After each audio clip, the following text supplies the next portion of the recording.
What's up, everybody? It's Dan and Matthew from Madina Lake, and check out the Student Pocket Guide. Can you just start by telling us, please, you're on the European tour? Yep. How's it going? It's going awesome. It's really, really fun to be back doing this. It's been like 18 months since we've been able to do a tour like this, and it's all affected us in a big way because we, had 5 or 6 or 7 years of momentum going, and it was kind of like what we got accustomed to doing, and then we took a nice long break. So that would be my fault. Have you got any sort of any performances that stand out in your eyes from this tour? From this tour, Birmingham. Yeah, Birmingham was great last night in Manchester. It was unbelievable. Yeah. London's always good. It's crazy because it's sometimes the bigger shows are amazing, and then sometimes there's some slightly smaller ones that are just as amazing in a different way. You know what I mean? So it's hard to pick. More intimate.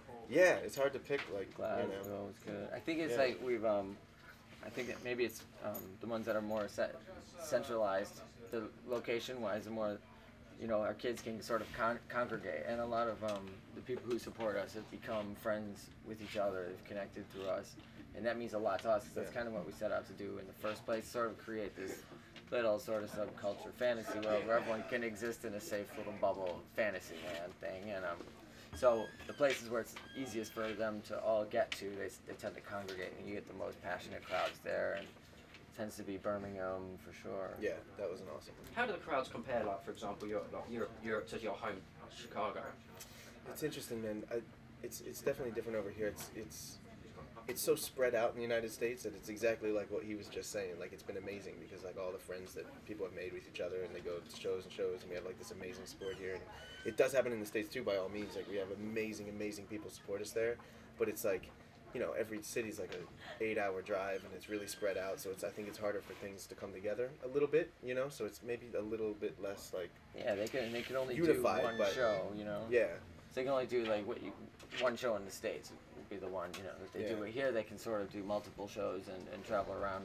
So it's definitely a different feeling over here. I mean, we've always said since the beginning that this has been like our spot. We love playing UK. You know what I mean? And it's just a more passionate and legitimate audience instead of sort of being into the band for a sort of contrived reason or a flash in the pan. Well, see, that's why we feel like lucky about it too. Like we were just saying, we've been going for a year and a half, and it was a little bit nerve-wracking even when we did get back together and do it and book the tour. Like, that's a really long time to be away, and I think in the States it's even more of that problem. Like every Warped Tour every summer, there's this whole list of bands, and by the next summer, the next Warped Tour, they're all new bands, and everybody's forgot about the old ones already. You know what I mean? Yeah. But here, I think there's a little bit more. People stay a little bit more dedicated and a little bit more focused. They seem to me, you know what I mean? A little bit more than home, I think. Yeah, since we've been a band for like 7 years now. Yeah. And in this day and age with music fans, it's hard to keep them a fan of the band even through the second chorus of one song. Yeah. Let alone a 7-year span.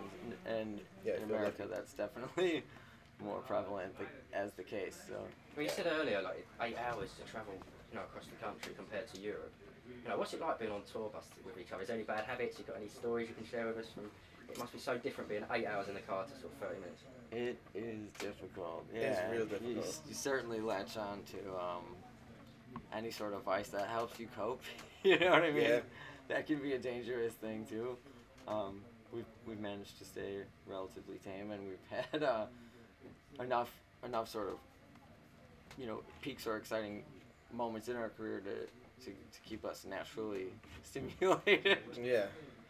But yeah, there's a lot of downtime and I don't know. A lot of time together. We certainly know each other better than we know any other humans alive. Yeah, I mean, put yourself in a tube with a bunch of other people for 2 months. You know what I mean? And it's pretty amazing. But at the same time, I think it's cool in a way because, like he just said, you get to know people like you've never known people before. Yeah. So that could be beneficial too. Yeah, cool. You do. You get like we're each other's family. I'm sure that's cliche, and a lot of bands say that, but yeah, no, it's absolutely really true. It's like when things are going wrong in your life, you're going through a tough spell, either individually or collectively. You're at least not alone ever doing it. Talk to us, please, about your album. Cool. Yeah, this was a big one before.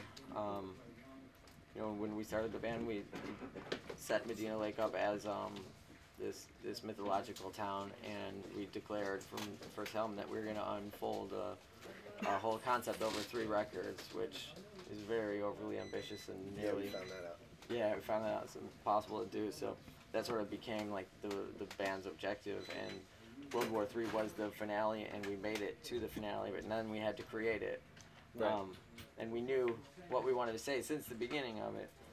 But then, you know, I don't know how much you know about the band or what happened, but we were sidelined for a year because I got hurt, and the manner in which it happened was sort of the third part, the finale of the mythology, sort of manifesting itself into our real personal lives. So the big statement that we were kind of postulating from the beginning, and this surreal platform dipped its toes into our reality and sort of wrote itself from there, you know. So this record, World War III, it was really the sort of serendipitous, crazy, you know, collections of things coming together at just the right time, just when we needed the inspiration, we needed the sentiment, we needed everything, and there it was. And it proved to be really the vitality of this band. I mean, we realized that it made us realize that we need this band to survive, you know, individually. Good. I mean, for all the experiences as a band and on a personal level, what advice would you give to people wanting to start a band or a young band? Well, I would say it's something that we've just proved to ourselves. I think we've talked about it a long time, but finally making the record the way we made it this time was just do whatever feels right to you at the time. Like, there's so many people start out, and when we were trying to start our careers, it was the same thing too, trying to impress everybody else or get some kind of label thing or some manager thing or everything they think they're kind of supposed to do. And then we ended up learning the hard way too that even if you get those things, they ended up just burning us anyway. I mean, it's kind of like a lesson in futility, like, you know. So then finally figured it out that the things that we are most happy with that we've done are the things that we've done on our own and by ourselves, you know. So just focus on the things that you want to say and the things you want to do and the music you want to write and the way you want to play it, and not worry about what everybody else might think or who you can impress to kind of help you out. And if it's real and if it's true, people will see that and people will like it. You know what I mean? Yeah, it's not contrived. So, that's exactly right. Like, do it because I don't know. It's because you are an artist. I don't know. We kind of have this feeling like you know why you're doing it if you really know. Like, because you have to. Like, it's like, you know what I mean? Because you're miserable if you don't. You know what I mean? It separates a lot of people who are just want to be in a band and make it versus artists. Is like the artists don't have a choice. They have to do that. Like, they have to do it to sort of, you know, appease their spirit or, you know, provide peace for themselves.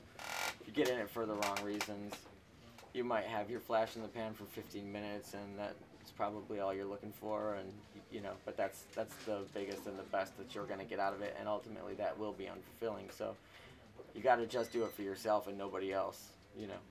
Okay, thank you. What is your highlight of your career, would you say? Oh man, good question. What would that be? I mean, I guess everyone in the band would kind of have a different answer for that. You know, Yeah. For me, you know, I usually don't answer in a personal way. You know, 'cause I definitely don't like to focus on myself. But after the hiatus that we were forced to take, we 18 months off or something. On April 23rd of this year, we played a welcome back show after that at the Metro in Chicago, and that was a highlight for me.